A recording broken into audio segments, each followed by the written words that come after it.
Hello, and welcome to the a7IV YouTube channel.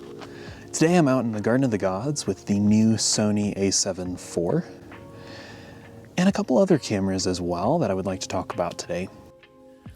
The Sony a7IV finally dropped at the end of 2021 and brought with it a number of upgrades over its predecessor, the Sony a7 III.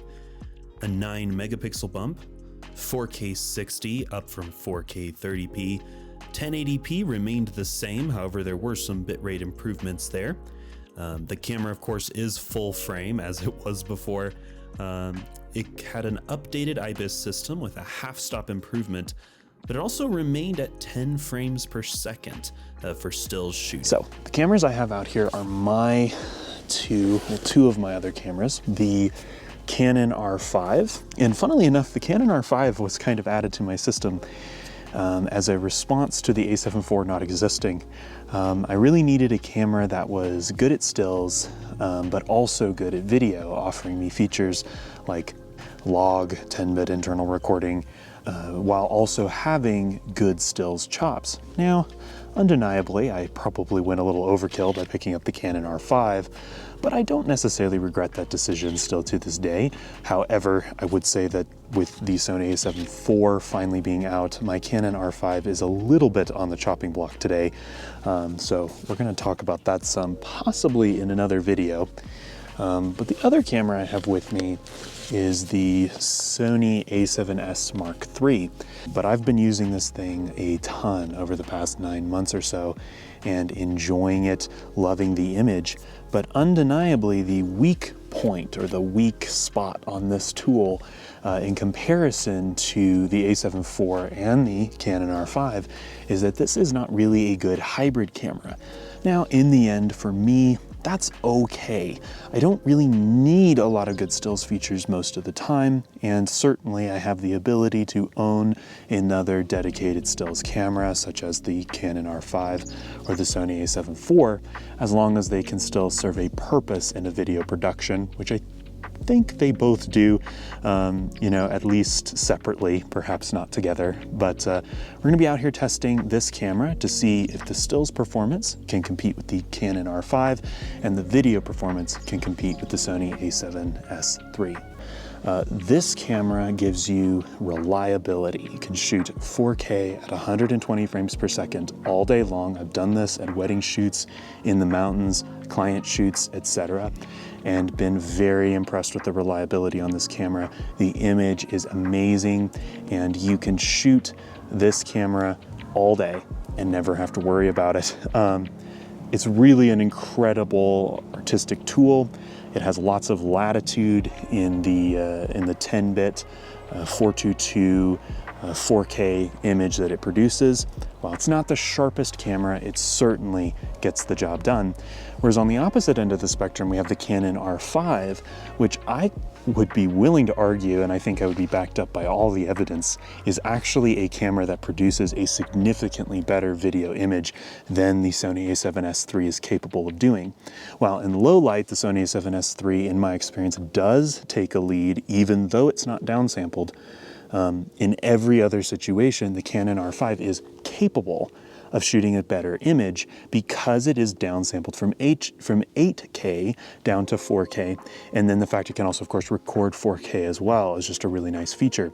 But funnily enough, both this camera and the a7 IV, which we're going to be jumping into more in a moment, have some idiosyncrasies with the 4K slow motion, but both of them do have a sharper 4K 24 and 30p image. So we're going to be talking quite a bit about that as we jump through the hoops of whether or not it would be worth it for you to still purchase something like the Sony a7S III, because the Sony a7S III is significantly less capable as a stills camera than the Canon R5 is. As I've already taken on the Sony a7 IV and taking a few more as the sun dips here in the Garden of the Gods today. So the funniest part in my head about the Sony a7 IV for stills is that the biggest competition for it might honestly be something a little bit more like the Sony a7 III or the Nikon Z6 II. So there's a lot of cameras that have arguably just a little bit worse stills performance that actually come in significantly cheaper than this camera does. If you don't really care about video at all, and you're just looking at this camera as a stills upgrade from your Sony a7 III, what are you really getting? The main thing is going to be an improved autofocusing system, as well as a improved sensor. I did use the Sony a7 III for quite some time, but I did really enjoy that camera as well. Most of the improvements though, I would say arguably 90% of them are going to be on that video side of things, with, you know, kind of that exclusion of the AF system on the Sony a7 IV being a little bit improved, as well as the 33 megapixels as opposed to 24 megapixels. Now, how much that's really going to affect your real world result with the Sony a7 IV, and I'm also going to grab it on the Canon R5, is going to be behind me here on the top of this rock, pointing that direction at the main garden rocks. So I'm excited to, you know, do my first little test here. The lighting is starting to get a little bit side lit, maybe a little bit warmer. We're not quite to golden hour yet. Here in Colorado Springs and here this time of year in January, the sun's gonna actually go behind the mountains around the time golden hour would maybe start. So we're gonna be spending a lot of our time today in kind of a dusky situation. So I wanna get some dynamic range shots. I've got the Tamron 70-180 on the Sony, and I have the 24-105 on the Canon R5. So I'm actually gonna shoot both images at 100 millimeters and 105 millimeters, just so that they match up. That could make the composition a little weird though.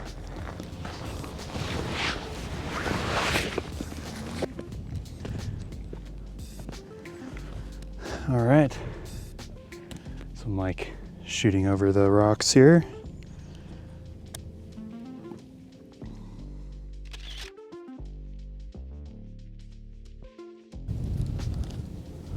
"100 millimeters is not the ideal focal length for this composition. So I'm also going to take a little bit wider than that, because I do think that that's going to be a better match. If I'm being completely honest, I didn't pick the best. I didn't pick the best spot for this, but, you know, we're gonna get some more shots. This isn't the end of it quite.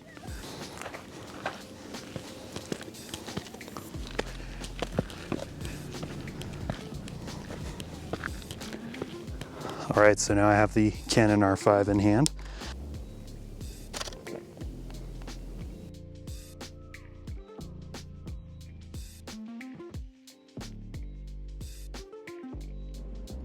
All right, so here we have just a quick side-by-side comparison of the Canon R5 and the Sony a7 IV. Zoomed in all the way here, it does appear that the Sony is a little sharper. I do want to point out that that is most likely because I was using the Tamron 70-180 at its sweet spot, which is about 100, and I was actually using the 24-105 for Canon at its weakest point. But you can also see that slight difference in resolution as well. So this is a good example of what you might be able to expect. Very similar in the end. Anyway, I probably have another 15 minutes of sun, so I'm gonna hang out up here, grab a couple more shots with the a7 IV of a few different angles. And the Pikes Peak is over my shoulder here, and we will move on from there. It's very interesting, you know, coming out here in this kind of light, because I wouldn't normally, you know, be out here this time of day, this time of year necessarily. This is a really special area. You know, personally to me, it's got a lot of sentimental value. I've grown up here, lived my whole life photographing the rocks up here and running the trails around up here. You know, so it's always fun, even when it's not necessarily the most incredible conditions, to, you know, photograph in places that mean something to you. You can see Pikes Peak behind me here, and that should offer a somewhat interesting dynamic range test for the Sony a7IV, since of course we have quite a bit of sunlit terrain as well as quite a bit of in shadow terrain as well.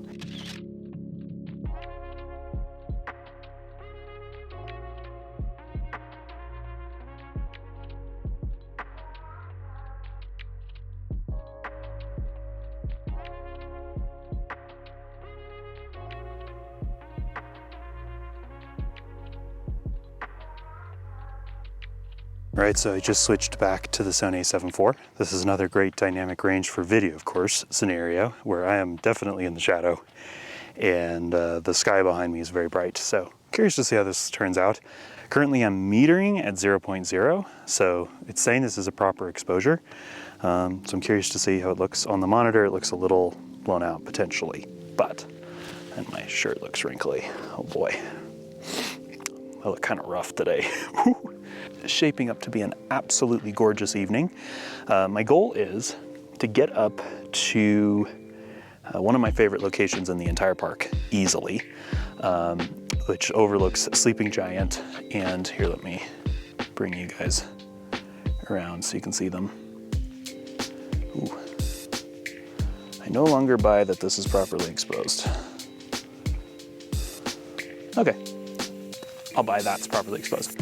So we're heading up to kind of right in front of Sleeping Giant and the Volcano Rock, Gray Rock, Tower of Babel. It depends on who you ask exactly what the other one is.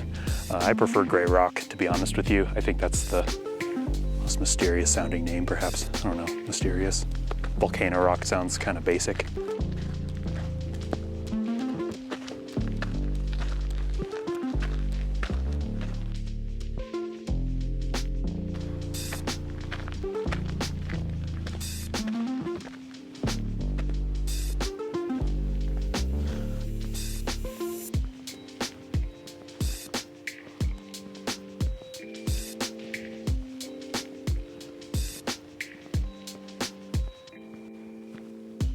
You know, if you are looking at this camera, I know the temptation. Absolutely. If your budget is about $2,500 to $3,000, the temptation definitely is to, pick this camera up.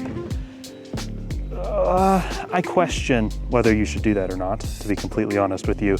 I think that you may be happier with something a little bit more affordable with a better lens. The kit lens that comes with this camera is the 28-75, and frankly put, is not my favorite.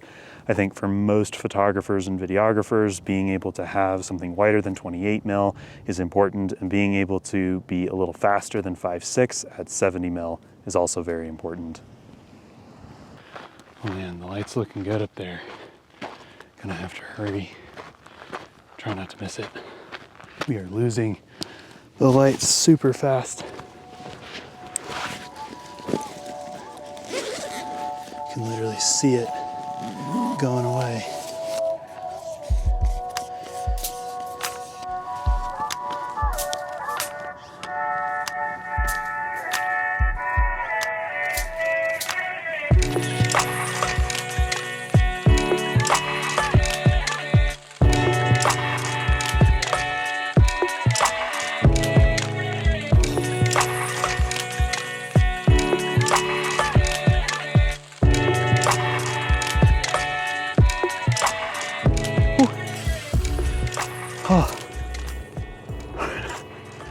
It's crazy how quick the sun goes down here because we are, the mountains. So the sun just like dips so fast from the light you just saw to just completely gone. It's crazy. Every time it kind of surprises me. Beautiful, beautiful though. And I think I got some like last second kind of okay shots of it. They're kind of dark. I didn't fix my exposure. Rookie mistake.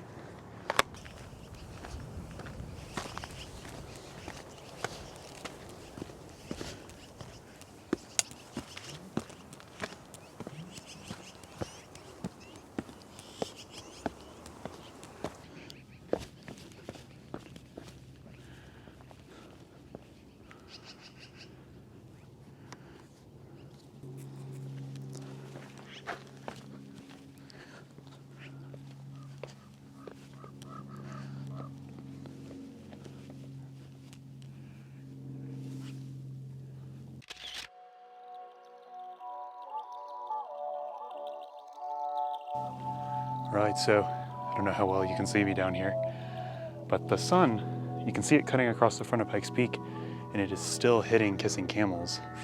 I don't have a great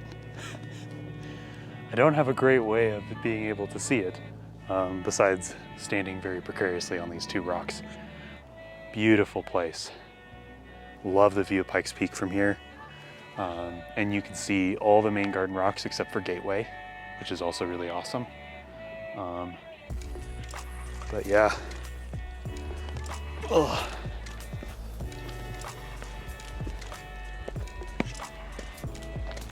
Let's head up to the top.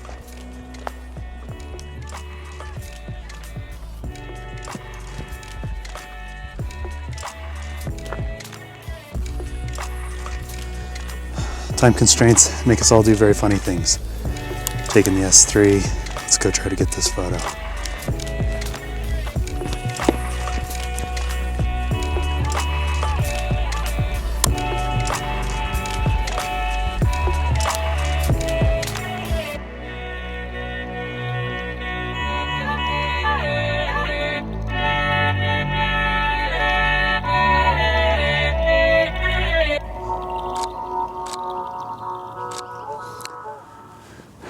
Ended up using or needing to use the worst stills camera I've got to take maybe the best shot of the day. I'm actually not confident that it is, but it could be.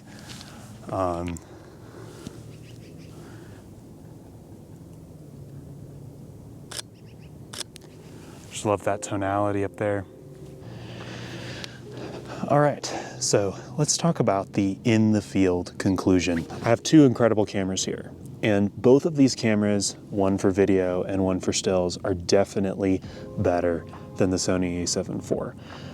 I honestly think that as a stills camera though, the Sony a7IV is going to outperform the Sony a7S III, and as a video camera, I think it's really close. I think the Canon R5 still probably technically wins that battle, but for certain videographers in certain situations, the Sony a7IV may even outplay this beast. I would say the biggest advantage you're going to have with the Canon R5 though is that it does have that 4K 120 and it does have the 8K as well. I do hope to explore in a future video the 8K on this camera in depth in the Canon R5 in 2022 as well as the Sony a7S III in 2022 and where they land. Right now, the Sony a7IV though has definitely a great spot in my kit and will likely end up replacing the Canon R5 in the end. I haven't made up my mind yet. Maybe I can flash up on the screen when this video actually goes out what my decision finally was, but I may be keeping this camera anyway. We'll see because of some of the video features I still want to explore on it. But as a stills camera for me, the Sony a7IV absolutely provides better value for money. I do not need 45 megapixels. I don't need 33, to be honest with you. I just would like to have more than 12. But thank you so much for watching this video. Definitely hit that like button if you learned something. And if you want to see more content on all of these cameras, including the a7IV, definitely subscribe. We're going to be having a lot of exciting stuff coming out over the next year or so. We're really excited to be producing a lot more content, hopefully, on creating better photos and videos. So definitely subscribe, and I'll see you on the next adventure.